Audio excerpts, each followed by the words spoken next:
as well. So it's gonna be good times. All right. Well, many of you know him. He made his name a household name after the original Kings of Comedy, and some of them know him from the Hughleys, or perhaps you've read his new book, which I hear is amazing. Yeah. You've also probably seen him on CNN, and you've definitely been following his tweets. Oh yeah. We know this. DL Hughley is in the studio with me today. He's going to be at the Spokane Comedy Club tonight and tomorrow, probably bringing you to tears. So welcome to Spokane.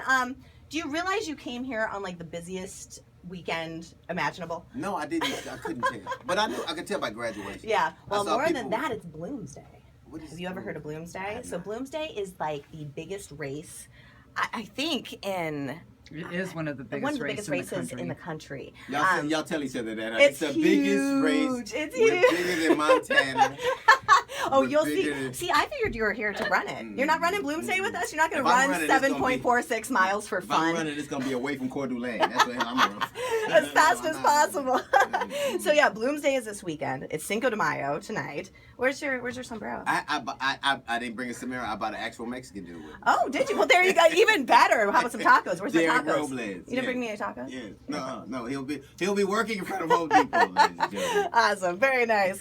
Well, you definitely were here on a very busy weekend, which means you're going to have a packed house, and you're going to have more people than just Spokane here, which is kind of awesome as well. I think I saw the little red wagon in the town. You did see the red wagon. Did you take pictures in the red wagon? Go down the slide? I didn't know. That would be. You've got a lot of stuff to do this weekend. That would have been a little much. You're going to be busy. It was too close to the river for me. I was like, oh. So, do you run at all? I do. Do you have any advice for all these crazy people who are converging on our town to run 7.46 miles? I run so I don't get type 2 diabetes, not for pride. I run so I'll be able to see my grandchildren. Okay, well that makes sense. But that makes sense. I think what did they? I thought when I first started running, I used to work with this guy, and he taught me about breathing and how to lean forward and all that kind of stuff. And I just forgot all that and just tried to make it through. Just finish, right? Slow and it. steady wins the race. Yeah. That's how I feel. I'm doing this on Sunday. I'm one of the crazy Yeah. people. So, yeah, I was just asking for advice for myself. I was being selfish, but, you know. You're right. Damn, Please listener. tell me what I just need to wanna do to get through this race on Sunday. It's going to be absolutely awesome. So I want to play a little game with you because we know that you've got some opinions. A lot. You've got a lot of opinions, and there's a few people that I think have probably affected your life in one way or another. So, and I think you've played this game before. I've got some different names for you, but I'm going to give you the name of someone, and I want you to tell me the first word that comes to mind with this person. Okay? So I've got a list of people. We're going to go down this list. Are you ready? Right. All right. First one, Kendall Jenner. Pepsi. Okay. She just got in trouble for in India. She was on the Indian Vogue. I don't know what's worse for a black man in America: high blood pressure or Kardashian. Remember, Kanye West voted for Donald Trump 2 weeks after the election was over. Yep. Then Lamar Odom was in a coma, and people were praying. I don't know what prayer doesn't work as fast as knowing that your ex is making your medical decision. That's a valid point. He heard that. When he wrote, "I'm all the way up." It's a good thing I didn't put Kanye West on the list. No. All right. How about Charlie Sheen? Charlie Sheen. I thought his series would have been better called 2.5 Grams. That would have been. Oh, this is good. Okay, we're gonna lighten things with Cedric the Entertainer. Cedric the Entertainer. Cedric the Entertainer lost. Cedric the Entertainer is smaller than Bobby Brown now. I think it's. We live in a cruel world when Prince is gone and Bobby Brown is healthy as hell. That's I think. Cedric actually is smaller than Bobby. Wow. Yeah. Wow. I'm gonna check this out. All right, Steve Harvey. Steve Harvey. I guess he got in trouble for Trump support, right? Yeah. Steve Harvey's a good friend of mine. I guess I was never irritated with Steve. It was just believing like Trump. Come on, man. Yeah. And we'll get to that name later. Yeah. But Bernie Mac. Bernie Mac. I miss him. Yeah. I miss him. I think it would be interesting to hear what he had to say about these. Yeah, I think so too. I definitely think so too. All right. So I'm a 49ers fan. Sure. Colin Kaepernick. I think it's ironic that he was kneeling on the field and now he can't sit on an NFL bench. That was actually really good. Okay. But I appreciate what he did. I thought he, standing up for what you believe in, even if you got to stand in the unemployment line after that. Yeah, ouch, right. How about Dez Bryant? Well, Dez Bryant said something interesting. Dez Bryant forgets, like he basically said that all the things that had happened to him, like he had experienced more racism around black people than he had from anybody else. But that's about proximity. Yeah, yeah. Like more like black people kill more black people because they live around black people. White people kill more white people. Asians kill Asians. Latin kill Latins. Husband kill wives. Wives kill husbands. That's about proximity. Yeah, yeah. I don't think black people are more violent. We just have less gas money. I think. There you go. All right, I'm loving where this is going. All right, Spike Lee. Spike is the angriest black man ever. Is he really? Spike is so mad. Paul Mooney goes lighten up. He's definitely been in your life for some different things. That's for sure. He was mad about. They used the word 100 times in Lincoln. Our forefathers would never forgive you for that. Your forefathers didn't forgive you for bamboozled either. Oh no! Ouch! All right, how about Tupac? He makes more. He's the most prolific dead guy I've ever seen. Yeah. He makes a lot. He makes a lot of music. Dead or alive? Yeah, dead. It doesn't make a difference. So how about Cheryl Burke? You kind of remind me of Cheryl Burke. I've actually gotten that a lot of times before. So Dancing with the Stars was I like that I brought the world together. I smashed stereotypes. Yes. I proved that all black people can't dance. Because the white dude got my rhythm, but I got his credit, so we're even. Which moves us into Derek. Is it How? Is that how you say it? Or I didn't see too much of Derek. Yeah. But I thought he's the one that won it that season, he was like right? He was the Ryan Seacrest of. That's actually a great comparison. Yeah. I'm Bill O'Reilly. Gone, huh? There you go. One word. That's all you need. I guess. It was the sponsors were dropping the no spin zone faster than Bill dropped his pants, wasn't he? Like, apparently there is a no spin zone for assholes too. Yeah. Oh yes. Charlie Murphy. I tell you something. I think that Charlie Murphy's my guardian angel. Yeah, that's awesome. That was kind of what I was thinking you were gonna say. I had something happen to me. Like I got this gig that I never would have gotten, and I think I got a gig, and they were offering me to get. They wanted me to come in for a meeting. This is the longest one-word answer you've ever heard. That's all right. They wanted me to come in for a meeting, and I had refused to go. And then I agreed to go, and then Charlie died, and I said I'm not gonna go. And they said, well, if you don't go, you're not gonna get the deal. You don't go to the meeting. I said my friend died. I'm gonna drink and smoke weed and miss my friend. And celebrate his life. Yeah. So the next day they called. They made me an offer for a CBS pilot that now has tested really well. Yeah. And I remember the day we were shooting the pilot. I didn't remember any of the script, and I said, Charlie, you're gonna have to help me out.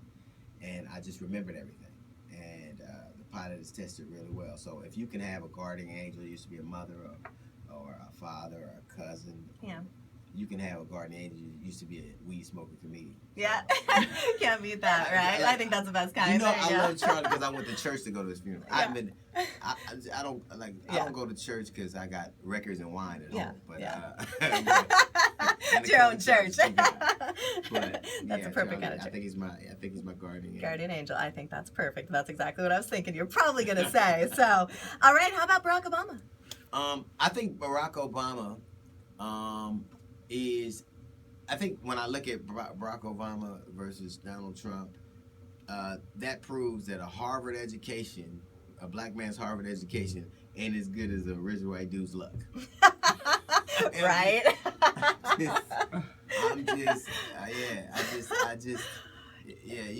It's just not knowing things is a predicate for me. But I think a lot of people were so tired of the black guy. They went, you know what? We'll just take it. We're just going to go the exact other end of the spectrum, right? Which brings us to our next name, Donald Trump. I can't vote for a dude I can beat in the spelling bee. Yes. And that's really all you have to say about that one. He's everybody. And this is not even about ideological differences. This dude is just not. Anytime you don't know history, like how does a rich billionaire not know? How does a rich white dude not go history? You get to write it. Yeah. Like exactly. Rich white people wrote history. If you don't like it, you can change it. She posted a meme. Hi. Yeah, she posted one of the greatest memes the other day that was almost exactly what you had just said. Which one with Barack? The one, about with Barack, the full sentences. Yeah, like, hey, how you doing? Yeah. And you missed those full sentences? Oh my God. You guys miss those full sentences now. Right. And now even South Korea is mad. South Korea is mad because they think he's antagonized. South Korea. Yeah. Oh yeah. He's managed to bring South Korea and North Korea. He's managed to bring South Korea and North Korea together. They ain't been together since MASH. That's MASH. I've got one more name on my list, and it's localized, and I'm sure you've heard of her. Sure. Rachel Dolezal. You know what? I think that anybody who signs up, like I didn't think that it was a bad thing, because in order for anything to change, people who don't have your experience have to kind of be have a level of empathy towards. Yeah.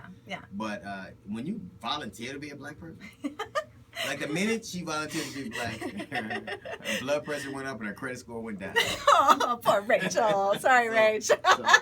But people were like, she doesn't even look like, she looked like every white chick that went to Jamaica. There you go. But I didn't think she was a bad, like, when you volunteer to be black, that's all right with me. That's like it's all right with you. That's like taking the steps when the elevator's working. You go, girl. You go, girl. Well, let's talk about this show. What was that? I didn't know she was from Yeah, she's from Spokane. She made our city pretty famous for about 15 minutes. So we had our moment of fame, and now she's got a book coming out or something. And so good old Spokane. We get some interesting stories that make us famous. How did you convince people I guess in Spokane you could convince somebody. And that's it. Exactly. Yes, I'm not. Since I've never seen one. I'm gonna let you say that. All right, let's talk about this comedy show. Tell me what you're bringing to the table this weekend for all the locals. A lot and laugh a lot. Yeah. And I like comedy where you find irony and things like if there's a tendency to blame black people for black people for the word nigga. Like we didn't say, if you didn't use that in hip hop, we wouldn't say that, and that's a ridiculous. Like, and people buy it. Yeah. Like niggas been the American lexicon since the early 1600s. Yeah. Hip hop came around in 1975. What came first, nigga or the Sugar Hill Gang? Like, Mark Twain or Grandmaster Flash? Like, you can't play it. Oh, you're gonna have people rolling in our in our little community. I can't wait. Do you have any forewarnings? No. You want to warn them of anything? No, I promise you, I'm gonna make people laugh. I think you're gonna make them laugh till they cry. I think it's gonna be fantastic. We talk about relationships. Like, I've been married for 31 years. Yeah. And, my wife. LaDonna. Yeah, LaDonna. Yes. Actually, she was on my list. Where did she go? You were supposed to say one word about her, too. You know what? I think that the funny thing about my wife is that she's the only woman who I ever could have married. Yeah. There's a lot of women I could have sex with. Yeah. But the only one I could have married, because I think there are people I've never even read about people in the Bible that were as wonderful. But and that's not even trying to be hyperbolic. But I had to get life insurance, and my wife got mad because I didn't get life insurance on her. And she said, "Wait, you didn't get life insurance on me?" I said, "Well, honey, you don't work. What happened to you guys if something happens to me? We're gonna be sad, but we ain't gonna have to move." Like our life won't. I mean, this is why she's the only woman that he can marry, because she sticks around through this. Like, we would be sad, but they wouldn't come take the house. She's a good woman right there. Your mother's gonna miss her and now have more closet space. What the fuck? I get to move out all these shoes. Right. The kids are getting a 32-year-old Puerto Rican stepmother. That's what's happening. Good woman right there. And the kids, how many kids? I have 3 kids. Yeah. Now I have a daughter that went to Smith College and then graduated from USC, so she's a packed. Nice. My middle daughter went to school online, which is a significant drop off. Like that's a hell of a. Poor girl. She said we're off for 2 weeks for the holiday. How the hell are you off on online? Actually, I'm kind of curious about that too. How does that work? You come to graduation if the cable's still on. Or we can't come. We have DirecTV. I don't know. Sorry. Yeah, my son is like I was telling her, he's autistic. Yeah. And my son came to me in January 2015 and said, "Dad, I don't have any girlfriends. I don't have a girlfriend. I want to kill myself." I said, "Son, I'll never let that. You come to work with me, and we were working out together. So we started working together on the radio, and he got more and more comfortable, started going on dates. Yeah. Now he got a little girlfriend. Now he's normal What? as hell. Oh, So the cure to autism is sex. And then boom, we found the cure. That's all we The cure needed. to autism is getting some. No healthcare needed for that one, right? Right. My wife said, "You having sex in my house?" He looked at dead and I said, "Every chance I get." Yeah, the boy. Did you high five him? I hope you gave him a high five for that one. Speaking of radio, you got any advice for me since you're like this radio star now, killing it in the ratings? You know what you do? What? Be who you are. Say that because I think that radio is the thing that's so great to me that I've always loved about radio. It's the thing that I find symbiotic with comedy is that it's an intimate medium. Like radio, like TV, like comedy, people have to want to listen to you. They have to invite you into their home. Yeah. They have to come see you. Like movies are different. You go to this place with these strangers. Yeah. Radio and TV, you inviting people into your home, to your car, to your confined spaces, and you just gotta connect with them. So be who you are. Yeah.